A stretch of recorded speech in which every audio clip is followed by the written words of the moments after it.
अभी मैं उत्तर प्रदेश के बस्ती जनपद के भेलवल गांव में हूं और जिस किसान के साथ मैं इस समय खड़ा हूं उन्हें भारत सरकार द्वारा कई बार अवार्ड से सम्मानित किया जा चुका है। वर्तमान में प्रधानमंत्री नरेंद्र मोदी जी द्वारा जब मुख्यमंत्री के कार्यकाल में उन्हें 51,000 रुपये का नगद पुरस्कार भी प्रदान किया जा चुका है।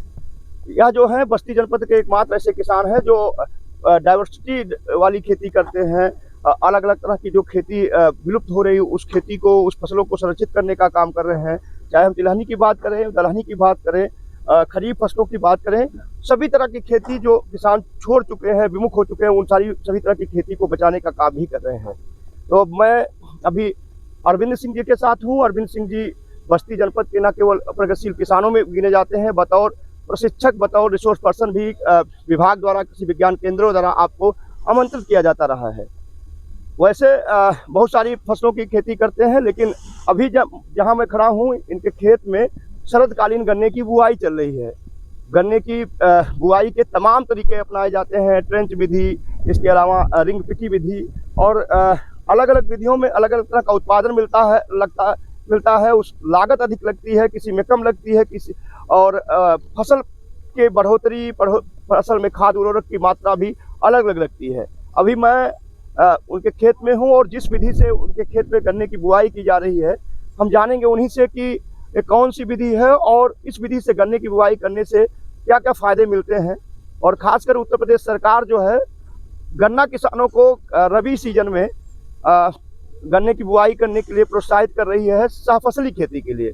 तो क्या इस तरह के विधि में सहफसली खेती की जा सकती है? अगर की जा सकती है तो वाह, इस साल सहफसली के रूप में कोई फसल ले रहे हैं या नहीं, सभी चीज़ों के बारे में जानेंगे। सर, आपका स्वागत है और फिर एक बार आपसे मुखातिब है नई जानकारी, नई तकनीकियों की जानकारी के लिए। हम चाहेंगे जो गन्ने की आप बुआई कर रहे हैं कौन सी विधि है और दूसरी जो गन्ने की बुआई की विधियाँ हैं उससे कैसे अलग है?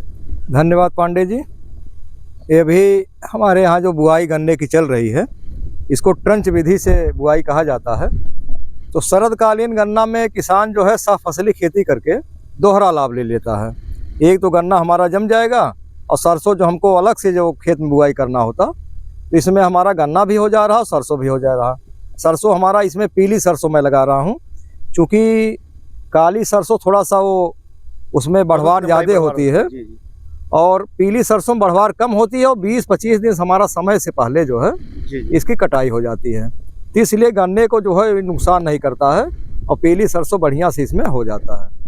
अच्छा, कौन कौन से विधि से गन्ने की खेती अभी तक आप कर चुके हैं? जी, गन्ने से हमने रिंग पिट विधि भी किया है जी, और और एक मैनुअल जो है पहले जो चलती थी गन्ना में शुरू से, हाँ, वो सिंगल जो है ओपनर, वो सिंगल बेड ओपनर जो है उसी बुआई होती थी। लेकिन अब जो है 3.5 फीट से 4 फीट हम लोग जो है गन्ने की लाइन से लाइन की बुआई करते हैं।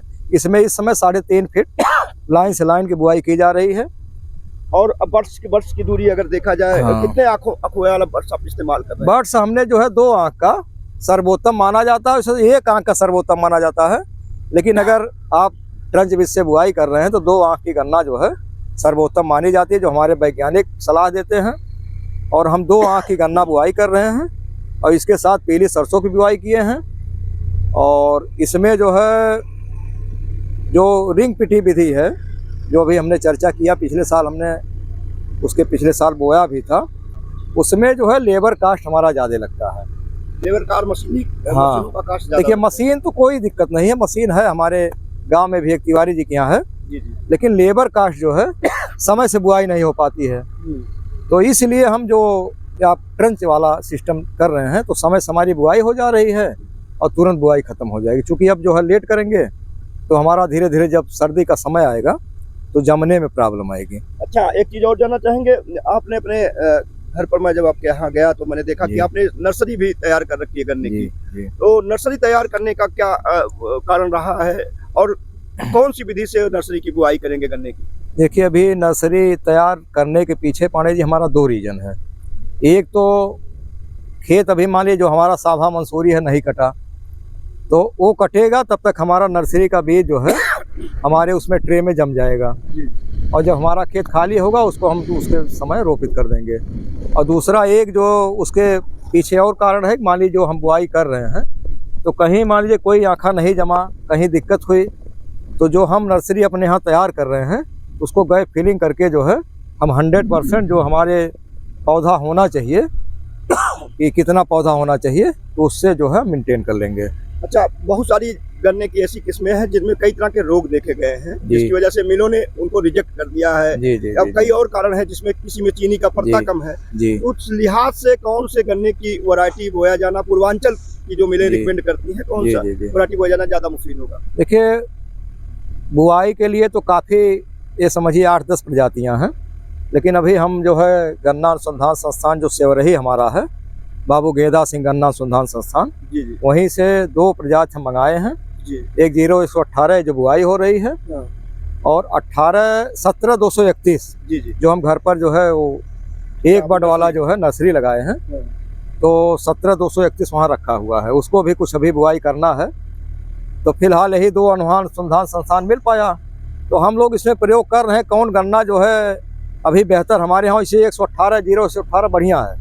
अच्छा, जो संस्थान द्वारा बताया गया, जानकारी दी गई, दोनों में उत्पादन प्रति एकड़ या प्रति बीघा कितना मिलना बताया गया है? देखिए, अभी तो औसत उत्पादन जो है लगभग 1000 कुंटल पर हेक्टेयर 0118 का, और उसी के समथिंग जो है 17-231 का भी। तो 0118 के पीछे एक जो है कारण ये होता है, इसमें थोड़ा सा टिलरिंग जो है समस्या आती है, टिलरिंग इसमें कम होती है, और जो 17-231 आपका है उसमें टिलरिंग जो है ज़्यादा होती है। मैं एक चीज़ और जानना चाहूँगा, गन्ने की बुआई के पहले उसके बीज शोधन के लिए कौन से रसायन की जरूरत पड़ती है, और बीज शोधन से क्या फायदा होने होता मिल पाता है फसल को? दूसरा, प्रति एकड़ किस किस खाद उर्वरक की जरूरत पड़ती है? देखिए, बीज शोधन तो सबसे ज़रूरी है, क्योंकि एक तो हमारा जो अंकुरण है उसकी जो है अंकुरण क्षमता बढ़ जाती है, और दूसरा जो रोग बीमारी कीड़ा, अब हम लोग यहाँ बलुई दोमट मिट्टी है तो सबसे ज़्यादा समस्या दीमक की आ जाती है। इसलिए जो मेन बुआई में बीज शोधन हम कर लेते हैं पौधे का जो है इसका गन्ना का, तो हमारा दोनों लाभ हो जाता है। एक तो कीड़ा बीमारी नहीं लगेगा, और दूसरा अंकुरण जो है इसकी जल्दी से हो जाएगी। कौन से रसायन का उपयोग करते हैं, चाहेंगे एक बार फिर से? रसायन उसमें जो है एक तो यही इमिडाक्लोरप्रिड। खाद उर्वरक की क्या जरूरत पड़ती है, कितनी मात्रा में जरूरत पड़ती है? देखिए, खाद उर्वरक जो है ये मोटी मोटा मानिए कि NP के रूप में हम लोग देते हैं, तो वैसे मोटी मोटा 25 किलो DAP दे दिया गया, और 10-12 किलो जो है पोटास दे दिया गया। प्रति एकड़ कितने बीज की आवश्यकता पड़ती है? दूसरा, चलते चलते हमारे किसान भाइयों को इसकी भी जानकारी दे दें कि गर्मियों में गन्ने की बुआई की अपेक्षा पानी के ऊपर खर्च और शरदकालीन गन्ने की में जो गन्ने की बुआई कितना अंतर आता है? देखिए, गर्मी वाली और शरदकालीन वाली बुआई में हमारा उत्पादन जो है बढ़ जाता है। एक तो हम सब फसल ले लिए सरसों का, इसके साथ चना भी हम ले सकते हैं, तो हमारा एक तो मेन फसल वो मिल ही गया, दूसरा गन्ना इसमें जम जाएगा। और जो गर्मी वाली बुआई हम करते हैं तो वो भी मान लीजिए हमारा कोई फसल मिल गया, लेकिन वो गन्ना के लिए पूरा समय मिल नहीं पाता है, तो गन्ना का उत्पादन जो है उसमें घट जाता है। अच्छा, प्रति एकड़ बीज की कितनी जरूरत पड़ती है? बीज देखिए, मोटी मोटा जो गन्ने के मोटाई पर भी निर्भर करता है। अब जो आपका 0118 है, ये लगभग ये मानिए कि 25 से 30 कुंटल के आसपास पर एकड़ जो है इसका बीज लगता है। तो अभी हमारे साथ अरविंद सिंह जी थे, भेलवल ग्राम जनपद बस्ती के एक प्रगतिशील किसान है। जनपद बस्ती नहीं, प्रदेश में जाने माने किसानों में आपका नाम शुमार है। आपसे हम जानने की कोशिश कर रहे थे शरदकालीन गन्ने की बुआई और सफसली खेती, साथ ही ट्रंच विधि से गन्ने की बुआई के बारे में। वैसे ही जानकारी के साथ फिर हाजिर रहेंगे, और किसी नए नवाचार के साथ अरविंद सिंह जी के नए नवाचारों को लेकर भी हम हाजिर रहेंगे। तब तक के लिए इजाजत दीजिए, नमस्कार।